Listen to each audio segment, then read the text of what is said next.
Boa noite, graça e paz.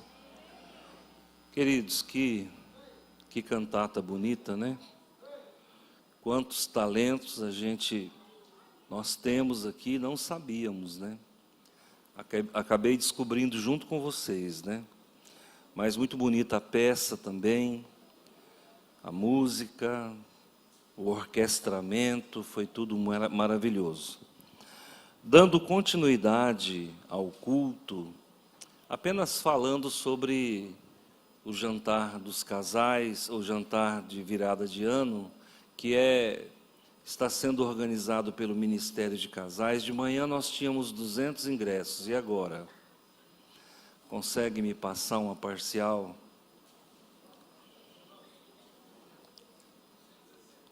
160, tá, gente? Cuidado para não ficar de fora.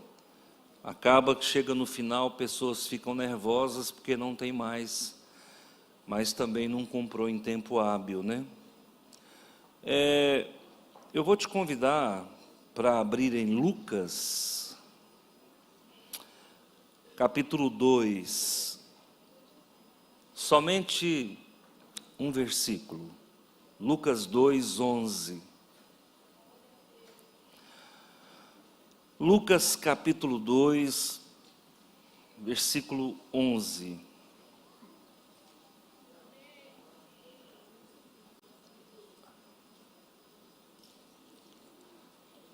Vai comigo aí, Lucas capítulo 2, versículo 11. Eu vou ler na tradução Revista e Atualizada. Hoje eu vou contrariar. Puder trocar para nós. Quem está com a Revista e Atualizada foi contemplado. Ok?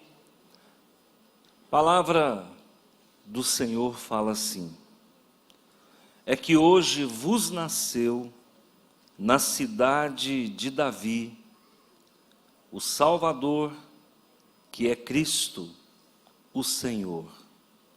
É que hoje vos nasceu na cidade de Davi o Salvador, que é Cristo, o Senhor. Vamos à igreja comigo? É que hoje vos nasceu na cidade de Davi o Salvador, que é Cristo, o Senhor. Deixa a Bíblia aberta. Senhor meu Deus e meu Pai, em nome de Jesus, nós nos apresentamos diante do Teu altar. Obrigado por esse culto, meu Pai. Obrigado porque o Senhor nos permite cultuá-lo. Ainda podemos cultuá-lo. Ainda há tempo. O Senhor tem falado aos nossos corações nesses dias terminais. Nesse fechamento de ciclo, o Senhor tem conclamado a tua igreja a estar atenta, com azeite na lâmpada, prontos para partir. Obrigado porque o Senhor nos ensina, obrigado porque o Senhor nos orienta, em nome de Jesus. Amém? É Natal, sim ou não? Então, Jesus nasceu. Irmãos, Jesus nasceu e continua vivo. É muito triste quando nós encontramos uma religião que ensina que Jesus nasceu e ele só nasce. Ele não cresce, ele não assume um lugar dentro do nosso coração. Lamentavelmente, muitas religiões até comemoram o nascimento de Jesus. Nós comemoramos nascimento, vida, morte e ressurreição. Nós estamos na plenitude daquilo que Deus oferece. E o Senhor não oferece pouco, Ele oferece o próprio Filho. Quando Jesus entra na nossa vida, Ele é uma criança. E nós também somos uma criança. E aí nós temos duas crianças crescendo juntos. Uma criança perfeita e uma criança que se desvencilha do pecado a cada momento que caminha, a cada passo. Jesus precisa crescer na nossa vida. Ele não pode apenas nascer. Jesus precisa ocupar um espaço na nossa vida. Jesus, ele precisa tomar o nosso coração, se assenhorar da nossa vida. Jesus precisa invadir cada lacuna da nossa existência. Que não haja porões na sua vida. Que não haja umbrais na sua vida. Quando eu falo umbrais aqui, é locais obscuros. Que não haja na tua vida reserva de domínio para esse mundo. Gente, parece que às vezes nós estamos falando grego, as pessoas não estão entendendo. Ou acorda, Jesus, ele nasceu na tua vida, e agora ele quer tomar conta de toda a tua trajetória. A nossa trajetória, ela não é um declive. A nossa trajetória, ela é ascendente, ela é retilínea e ela nos leva a Deus. Quando Jesus nasce, ele não nasce apenas numa manjedoura, ele também nasce no nosso coração. E eu conversava com o missionário Iron, ele está onde hoje? De manhã ele estava ali. Está de lá. Ô irmão, você trocou de lugar? Vocês não podem trocar de lugar não, que o pastor, ele marca o lugar, viu? O pessoal fala assim, tem gente que acha que é dono da cadeira, mas o pastor acha que você deve continuar no lugar que você sempre esteve, para saber se você está no culto ou não, né? Quando alguém troca de lugar, eu falo, você não veio no culto. Ele falou, pastor, foi o senhor que não veio. O senhor não me viu. Eu falei, é verdade, é porque eu troquei de lugar, aí não tem como, né? Mas eu conversava com o missionário Iron e falei para ele, falei, gente, eu nasci num berço que não teve religião, mas eu caminhei para a igreja católica desde cedo. Eu acordava domingo de manhã e eu falava, eu quero ir para a igreja. Eu ia sozinho para a igreja. Eu estudava numa escola de padre. Irmãos, eu aprendi muito nesse tempo que eu estive lá. Depois por força de circunstância, eu migrei para o espiritismo. Foi quando eu comecei a frequentar o Vale do Amanhecer, em Planaltina. E lá eu conheci pessoalmente a tia Neiva. Ela é a fundadora do Vale do Amanhecer. É um centro espírita com orientação oriental, né, com uma vertente orientalizada. E eu fiquei muito tempo ali. Depois nós começamos a frequentar um centro espírita do mestre Ocanã, na cidade de Santo Antônio do Descoberto, próximo a Brasília. E depois então me apresentaram, nos falaram do Centro Espírita André Luiz, o qual eu estive e frequentei por muitos anos, o Centro Espírita André Luiz. Em 83 eu vim para Rio Verde, e aqui comecei a frequentar o Centro Eurípedes de Barçanufo. Eu acho que todo mundo conhece. Depois, por força de amigos, de amizades, eu conheci o umbandismo e o quimbandismo, que são modalidades de mediunismo popular. Mas eu falava com o missionário Iron e eu falei, olha, eu só falaram de Jesus para mim quando eu estava com 29 anos. E eu disse para ele, onde estavam os missionários durante 29 anos da minha vida? Porque tudo bem, a Igreja Católica fala de Jesus, mas ele diverge um pouco do Jesus que nós encontramos na Bíblia. O Espiritismo se autoproclama uma religião cristã, mas o que eles ensinam é um ensino que destoa das páginas da Bíblia. E eu falei, onde estavam os missionários que nunca pregaram esse Jesus da Bíblia para mim. Eu ouvia falar de um Jesus que era filho de uma mulher que era maior do que ele. Eu ouvia falar de um Jesus que era o ícone dos espíritos de luz. Dentro do Espiritismo, Jesus é um espírito de luz. Irmãos, verdade verdadeira, é muito pouco para o nosso Jesus ser apenas filho da Maria. Com todo respeito, com todo respeito.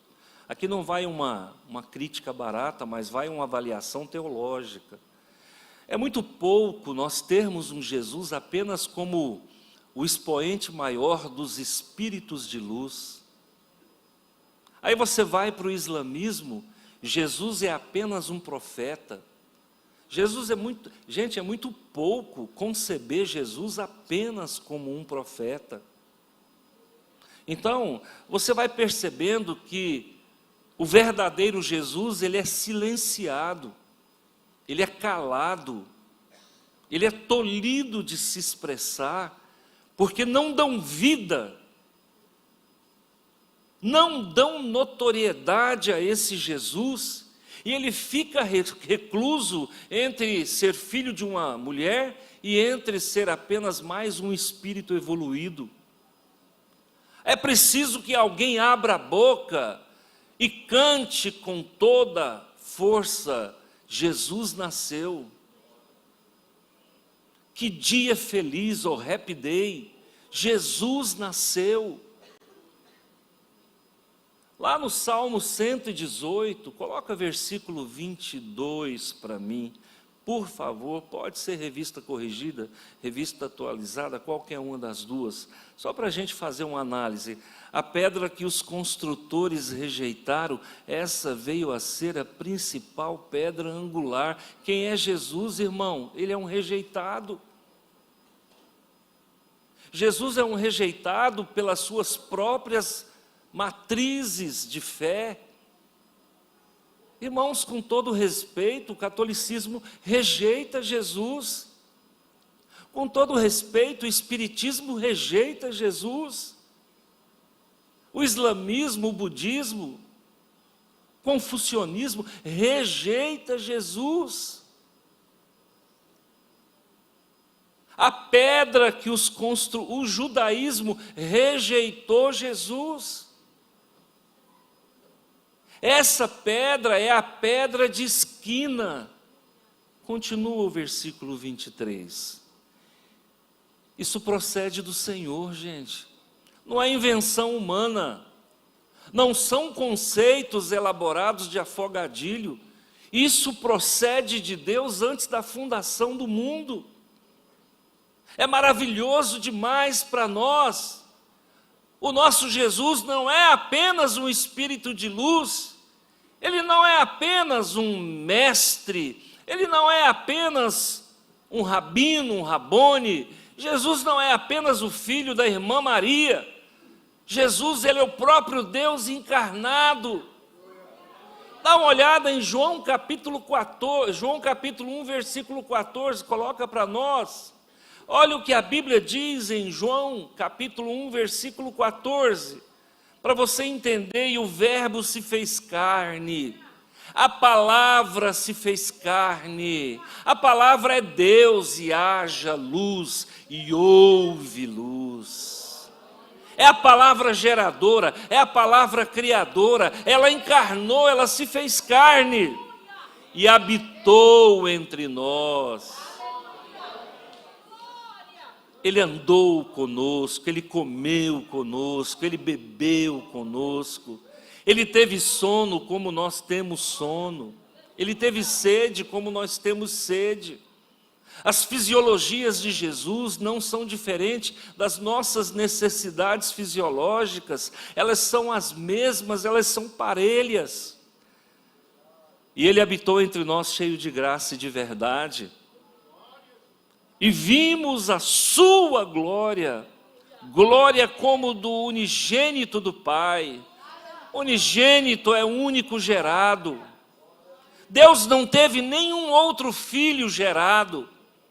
Jesus é o único gerado. Ele é o primogênito, ele é o primeiro gerado. Pastor, quando ele foi gerado? Ele foi gerado, irmãos, fora do tempo, fora do espaço e fora de circunstância. Se ele foi gerado fora do tempo, ele sempre existiu com Deus. Pastor, explica, irmãos, é dogma, não tem como explicar. Dogma é aquilo que a gente não consegue explicar. A mente humana, ela é toldada, ela é limitada, ela é clipada, ela é jampeada. A mente humana não consegue explicar porque é solo sagrado. Agora, foram 29 anos para que alguém abrisse a boca e falasse: Jesus é Deus. Porque se Jesus não for Deus, Deus não é amor. Gente, se Jesus não for Deus, Deus não é amor. João capítulo 1 João capítulo 5, versículo 21, por favor. Se Jesus não for Deus, olha, João 5, 21, acho que é isso. Se não for também, vocês me perdoam, já mudo de assunto na sequência. Realmente não é. O versículo fala: Jesus é o verdadeiro Deus. Falhou a mente aqui, tá? É esse. Jesus é o verdadeiro Deus. Agora, irmãos, foram 29 anos para que alguém me dissesse que Jesus era Deus. Agora, se Jesus é Deus e Ele encarnou e habitou entre nós, a quem eu devo recorrer? Aos ídolos mudos que têm boca e não fala, têm ouvidos e não ouvem? É a esses ícones que eu devo recorrer? Eu devo recorrer à criatura e não ao Criador? E aí, quando eu estava lá na fé romana, eles diziam assim: olha, pede para São Fulano, para São Beltrano, porque Deus é muito ocupado. Então ele tem os seus imediatos, os seus ajudantes de ordem. Pede a São isso, São aquilo outro. Irmãos, se o meu Deus é muito ocupado e Ele não tem tempo para mim, eu não quero Ele. Esse Deus limitado como eu não quero. Porque de limitado basta eu. Mas a Bíblia diz que o nosso Deus tem tempo. E você vai observar que quando Jesus andava no meio da multidão, o improvável, o desprezível gritava: Jesus, filho de Davi, tem compaixão de mim. Ele rasgava a multidão e caminhava em direção àquele que o chamou, e ele dizia, na frente daquele que o chamou: o que queres que eu te faça? O nosso Deus tem tempo. Ele tem tanto tempo que Ele parou tudo e encarnou o seu próprio Filho para estar conosco. Então Jesus nasceu. E eu conheci um Jesus que nasceu e que não é apenas um ser evoluído. Ele é o próprio Deus. E Ele quer tabernacular com você. Ele quer morar com você. Ele quer habitar dentro de você. Quando você pensar nele, Ele sobeja na tua vida. Ok, 1 João 5,20. Errei por um, irmão. Tá? Também sabemos que o Filho de Deus é vindo e nos tem dado entendimento para reconhecermos o verdadeiro.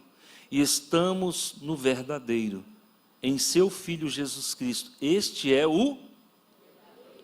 Eu não sei como é que o testemunha de Jeová faz diante de um versículo desse.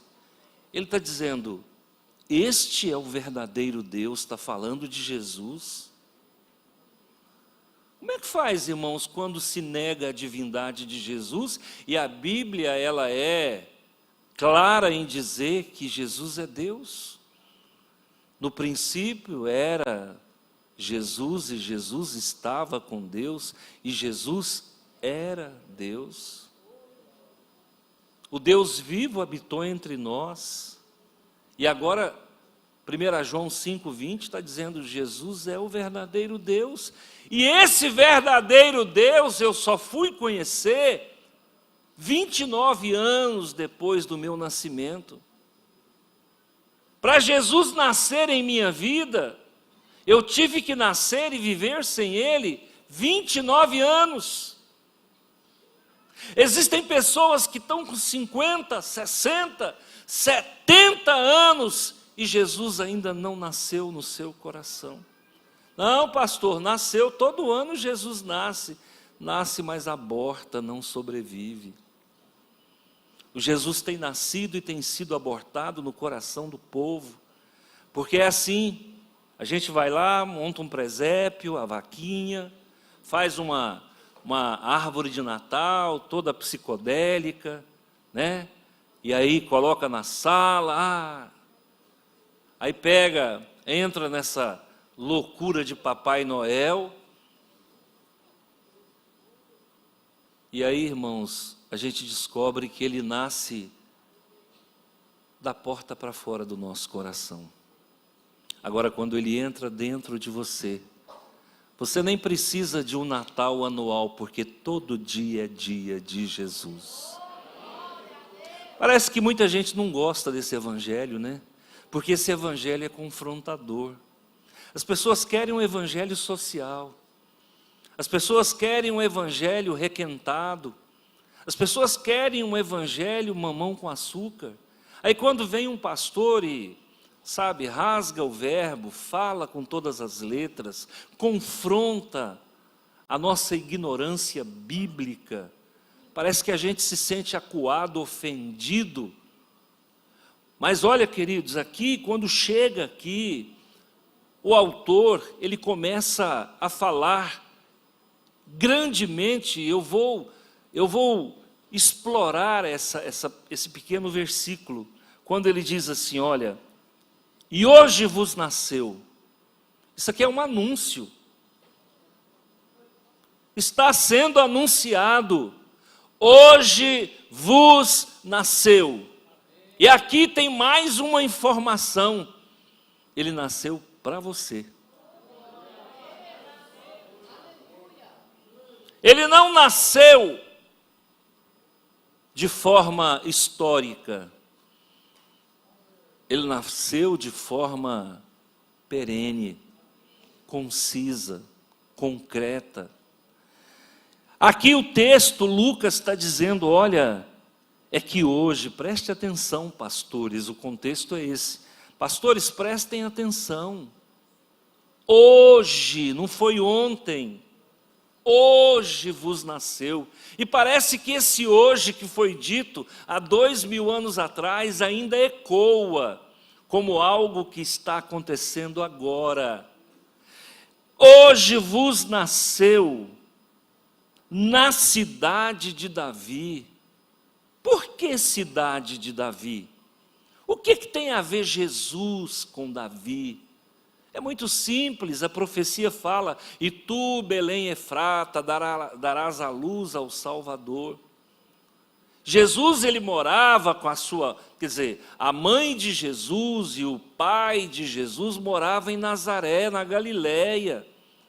E da Galileia até Belém era uma viagem e tanto. E naquele tempo não tinha, irmãos, o que nós temos hoje, esse aparato automobilístico.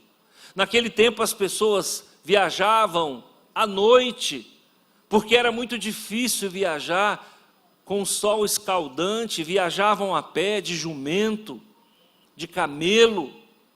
E essa mulher sai lá de Nazaré e vai dar à luz lá em Belém. E muita gente acha que ela saiu com um barrigão, com 38 semanas. Ô, meu irmão, a viagem demorava meses. Quando ela saiu lá de Nazaré, estava grávida de poucas semanas. Então preste atenção, a gente acha que o negócio é assim automático, né? E aí Maria saiu com um barrigão, quase dando à luz no meio do caminho. Nada disso, meu irmão. A viagem foi longa, a viagem foi extenuante. O nascimento de Jesus custou sofrimento, custou suor. Foi preciso que 2.000 crianças morressem pelas mãos de Herodes para que Jesus nascesse. Essa é a contrapartida do inferno. Para cada ação de Deus há uma reação do inferno. O preço para Jesus nascer não foi um preço barato.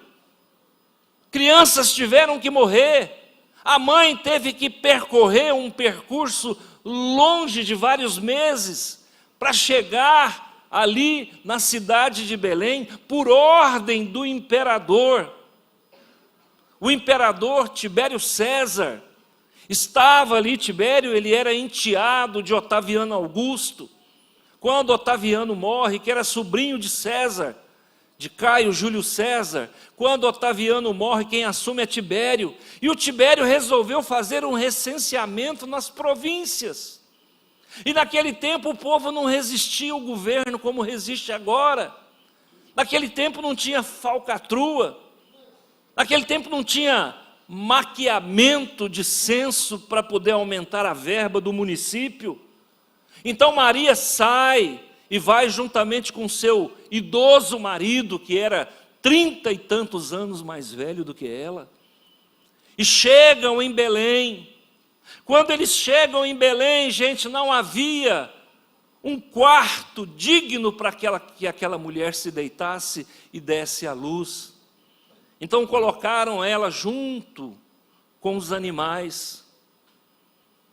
Aquele tempo era um tempo frio, por isso que não pode ser dezembro que Jesus nasceu, porque era uma época fria, frio naquela região, é lá para março, abril.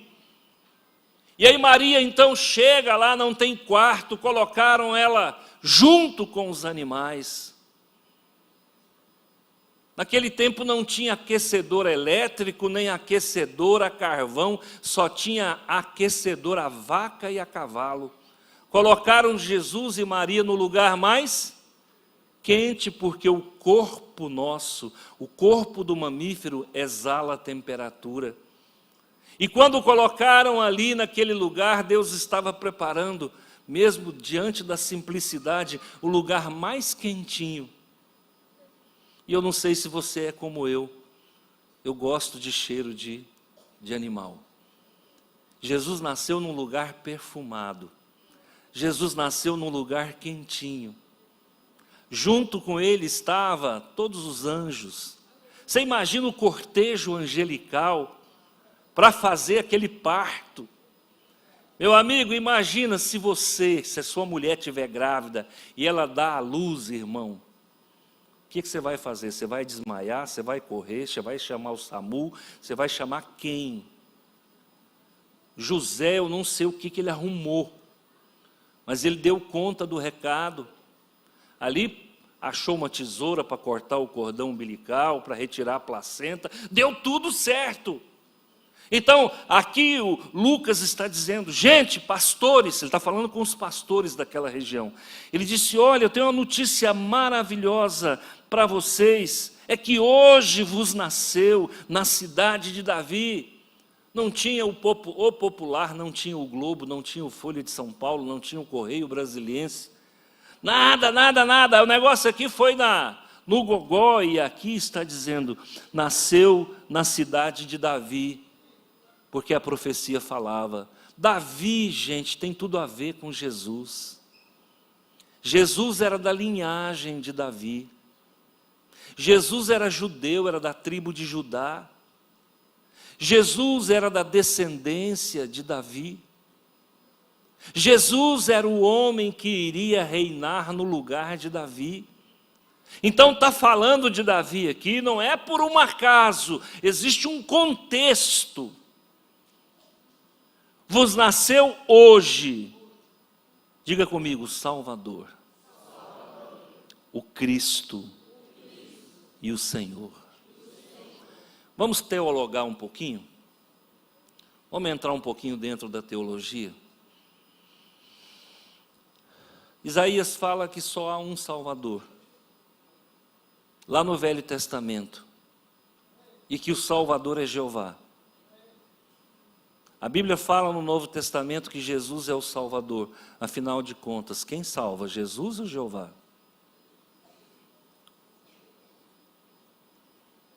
Aí é teologia. Quem responde isso não é a filosofia, quem responde isso é a teologia.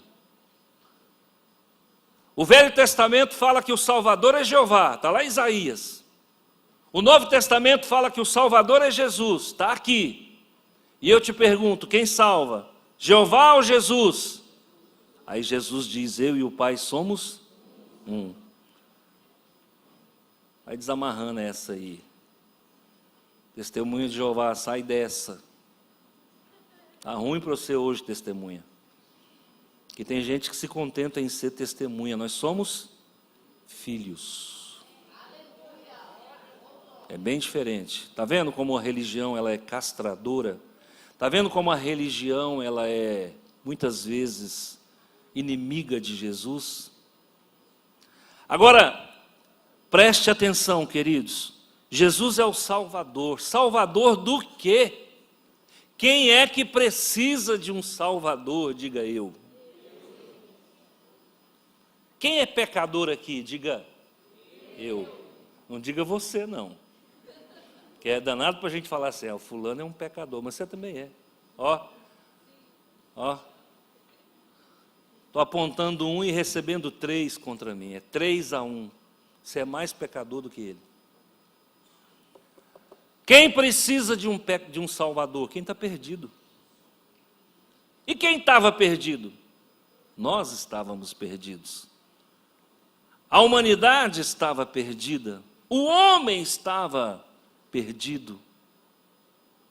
Imagina, quando Deus cria o homem lá no jardim do Éden, Adão e Eva, e o pecado entra na raça, Adão ainda conseguiu viver quanto tempo? Hoje vai ter sorteio de Bíblia aqui. Me dá aqui uma Bíblia aqui, eu vou sortear uma agora, em loco. Cadê os irmãos da Bíblia aí? Não é possível, não vai sortear a Bíblia? Isso. Não esconde não, irmão, solta a Bíblia. Quem sabe com quantos anos Adão morreu?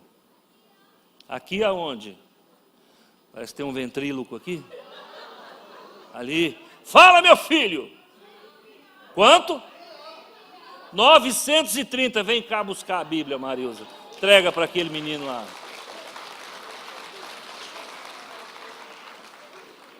Muito bem, olha lá. É o filho do Eric. 930. E aí, irmãos? Dá para acreditar nisso? Só pela fé, né?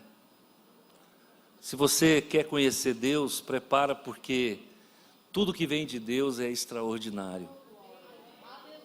Tudo que vem de Deus é só pela fé. Por isso que a palavra de Deus diz que sem fé é impossível agradar a Deus. E aí Adão nasce e vai viver 930 anos. Quando Jesus vem ao mundo, o homem vivia 70, o que passar disso é canseiro e enfado. Havendo vigor 80, e o que passar de 80 é hora extra. Esse homem está precisando de salvação ou não? Esse homem está precisando de uma ajuda ou não? Um homem que viveu 900 anos, agora não vive nem 100. O dia que você achar alguém que vive 100 anos aí, solta foguete, irmão. Pode soltar foguete, porque é o herói da resistência. Aí então, Jesus nasceu quem? O Salvador. Que maravilha. Aí na continuidade ele fala, mas também, além de Salvador, ele é o quê? O Cristo. O que é Cristo? O que significa Cristo? É uma palavra grega, Christos. O que significa Cristo? Ungido. E o que significa? Como se fala Cristo em hebraico? Mashiach. Mas vem cá, quem é que consegue me explicar o que é um Mashiach? que significa ungido? Eu não sei o que significa isso. Que importância isso tem para mim? Salvador, tudo bem, eu entendo. Mas o que os judeus esperavam quando se falasse de ungido, de Mashiach? O que significa? Muda o quê? Quem é? O que o Mashiach representa para o judeu? E para você? Pode falar. A salvação, não, mas aí já tem a palavra Salvador. Enviado, começou a melhorar. O que mais representa? Nasceu o Salvador, beleza, nós entendemos. Nasceu o Messias, nasceu o ungido, o Messias. Tá, mas o que significa isso? Escolhido. Aí tudo vai bater na trave, irmão. Na verdade, nós não sabemos, as pessoas não sabem o que é ungido. Então deixa eu falar para você.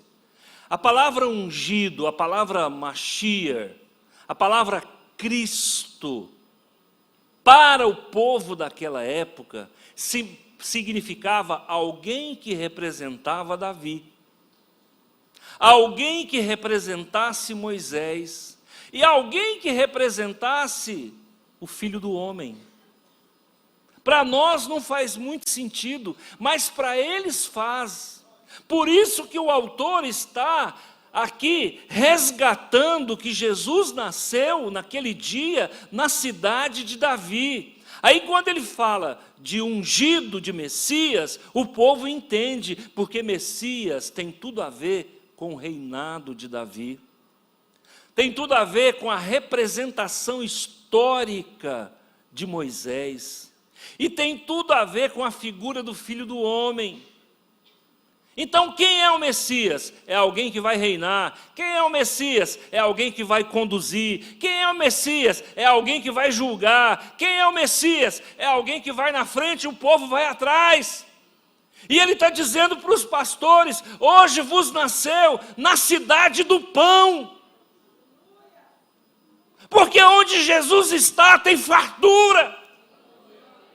Hoje vos nasceu em Belém, na cidade do pão. O pão que desce do céu é Jesus. Hoje vos nasceu alguém que vai salvar você, alguém que vai te conduzir, alguém que vai governar a tua vida. Volto lá. Quem é Jesus? Um espírito de luz. Então Jesus é uma lanterna? É um farol? Gente, por favor, vai diminuir outra coisa. Não diminua quem é glamuroso, quem é glorioso. Esse mundo é dono disso, de diminuir as pessoas. Quem torce para o Palmeiras é o quê? Porco. Quem torce para o Palmeiras é o quê? Não é isso não. Você é palmeirense. Quem torce para o Palmeiras é o quê? Porco. Tem lógica um negócio desse, irmão? Esse mundo é dono em humilhar as pessoas, é dono de humilhar as pessoas. Quem torce para o Flamengo é o quê? Urubu. Não. Quem torce para o Botafogo é burro. Eu sou botafoguense, eu sou burro. Porque um homem que só perde, não muda de time é burro. Quem manda aqui o São Paulo, ninguém vai falar, só pensa. Quem torce para o São Paulo é o quê? Isso aí dá processo, não pode. Você está vendo, gente? O mundo é dono de humilhar as pessoas. Escuta, lá na quimbanda, eu era o que para as entidades? Burro. Não, cavalo não é umbanda. Na quimbanda é burro. Na umbanda é cavalo. No kardecismo é médium. E na palavra de Deus, templo do Espírito Santo. Você está vendo? Você está vendo o que esse mundo faz com as pessoas? Esse mundo é bom para tirar a roupa das mulheres. E as mulheres amam esse mundo. Mas o que esse mundo sabe é pagar caro para tirar a roupa das mulheres. E elas acham que estão sendo valorizadas. Mas elas não estão percebendo que o mundo faz é expor a nudez delas. Olha o que está acontecendo na política. A pessoa entra na política cheio de boa intenção, criticando quem rouba. Daqui a pouco é encontrado dinheiro na mala, é encontrado dinheiro no apartamento. Aquilo que ele tanto criticou é o que ele está fazendo. Esse mundo é dono de corromper as pessoas. Então preste atenção. Vai nascer o Cristo, nasceu o Cristo ungido, o governador. Um menino vos nasceu, um filho se vos deu. O governo está sobre os seus ombros. E aonde que a gente entende que o governo está sobre os ombros dele? Quando Lucas o chama de Cristo, de Messias. E para fechar, ele vai dizer o seguinte: nasceu em Belém o Salvador, o Cristo e o Kyrios. Para fechar, é o tiro de misericórdia. Ele vai te salvar, ele vai te conduzir, e ele vai ser o dono da tua vida. Ele é dono da tua vida. E olha, deixa eu falar uma coisa para você, o português é pobre, eu não tenho outra palavra para falar, eu vou usar a língua portuguesa, então você me perdoa se eu cometer aqui um sacrilégio. Deus é ciumento. Ele tem ciúme de você. Por que eu sei que ele tem ciúme de mim? Porque ele disse: não farás para ti imagem de escultura, para não correr o risco de você se curvar diante de outra divindade. Se isso não for ciúme, é o quê? Pastor, essa palavra é pesada para Deus, então eu vou chamar de amor. Deus te ama tanto que Ele não te divide com ninguém. Você está vendo, irmãos? Quem é que nasceu? Nasceu aquele que vai te levar para o céu. Quem é que nasceu? Aquele que vai governar a tua vida. Quem é que nasceu? O resumo da ópera é aquele que manda em você. Pastor, se ele manda em mim, eu sou um escravo dele. Irmãos, a palavra grega é doulos, é escravo. Mas é muito melhor ser escravo de Jesus do que ser um farrapo nas mãos de Satanás. Porque o jugo de Jesus é leve, o fardo é leve e o jugo é suave. Você vai sair daqui lavado, purificado pela palavra de Deus. Você vai sair daqui limpo, alvejado pela palavra de Deus. Pastor, essa semana vai ser uma bênção. Irmãos, não é só a semana não, é o ano de 2026. Que venham as lutas. Porque em Cristo Jesus nós somos mais do que vencedores. Você está achando que você vai passar o 2026 só chupando uvinha e o anjinho te abanando? Se isso acontecer, você morreu. Você está no Elísios. Você morreu, irmão. Deixa eu te falar. A vida é feita de vales e de montes. Haverá momento em 2026 que você vai estar andando nas nuvens. Haverá momentos em 2026 que você vai estar atolado até o pescoço de problema. Mas deixa eu te dizer, Jesus venceu o mundo e você vai vencer também. Haverá momentos que vai faltar dinheiro. Isso vai acontecer muitas vezes.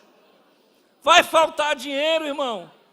Mas quando você pensar que não, o milagre acontece e Deus te abençoa. Porque Deus tira do ímpio para dar para o justo. Amém?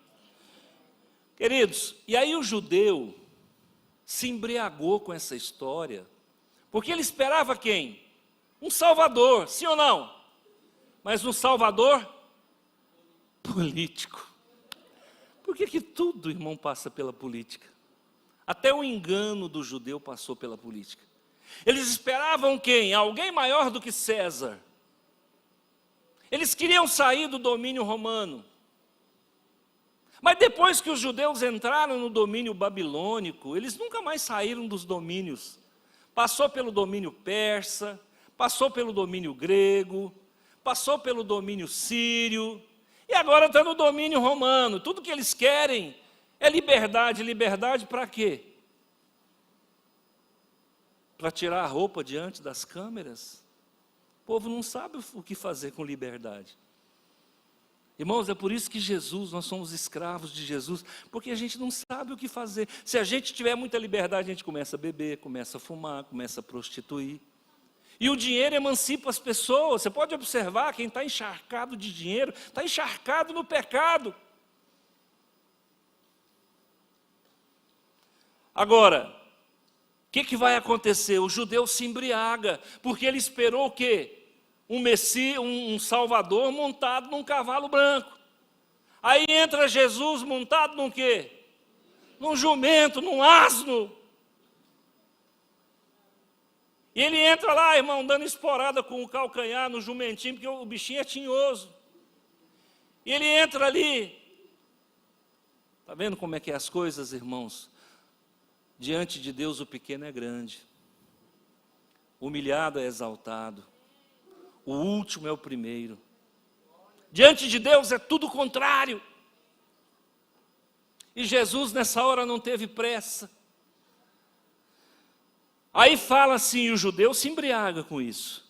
Nasceu um ungido. Quem é ungido? É aquele que nasceu para julgar. É o filho do homem. É o Davi da vez. É o Moisés. E ele está aguardando alguém muito poderoso. E aí a Bíblia fala, nasceu o Senhor. Eles estão esperando o Messias, um Senhor, um Kyrios. E de repente vem quem? Carpinteiro, cantando aquela música, lava a roupa todo dia, que alegria. Vem um carpinteiro. Isaías apresenta aquilo que o judeu não queria ver. Jesus, além de Salvador, além de Filho do Homem, além de Messias, ele é o servo sofredor. Esse ninguém quer. Quem quer um sofredor na história, irmão? Só eu com o Botafogo. Só eu que quero um sofredor. Quem quer andar com um sofredor, com um azarão, que leva tapa, que leva chute, que leva cusparada, que leva todo tipo de... Quem quer, irmãos? Aí o judeu falou, esse nós não queremos, porque ele é filho de carpinteiro, nasceu na Galileia, pode vir alguma coisa boa da Galileia? Ele fala, nós foi, nós vai, nós fumo. Você já viu o presidente goiano, irmão, da República? Quem quer um presidente goiano, irmão? Quem que quer? Tem um aí que está se aventurando. Precisa falar? Não vai. O povo não quer goiano, o povo quer mineiro, quer paulista, quer gaúcho. Os goianinhos do pé rachado, ninguém quer, irmão. Quem quer um servo sofredor? Só que o que aconteceu? Os judeus o rejeitaram, mas nós o amamos e recebemos. Judeuzinho está de castigo no Monte das Lamentações, batendo a cabeça lá na pedra, e nós estamos aqui, oh happy day, meu amigo, mudou tudo, é dia feliz para nós. Nós temos um ar-condicionado, o judeu tem um sol escaldante, nós estamos aqui orando a Deus e a nossa oração está subindo, o judeu está enfiando bilhete na fresta do muro. Irmão, nós estamos aqui com a cabeça destampada, o judeu tem que botar um chapéu, um quipar, porque senão o sol queima a careca. Olha que diferença, rejeitaram o Senhor, e por isso estão sofrendo há 2000 anos. Já passaram por quantas perseguições, por holocaustos, 6 milhões de judeus assassinados covardemente. E nós, oh, happy day. Oh, irmão, agora é a hora da onça beber água. Jesus está voltando. Jesus está voltando. E sabe quem que ele vai buscar? Quem não o rejeitou nos últimos 2000 anos. Sabe quem que ele vai buscar? Quem o reconhece como Salvador.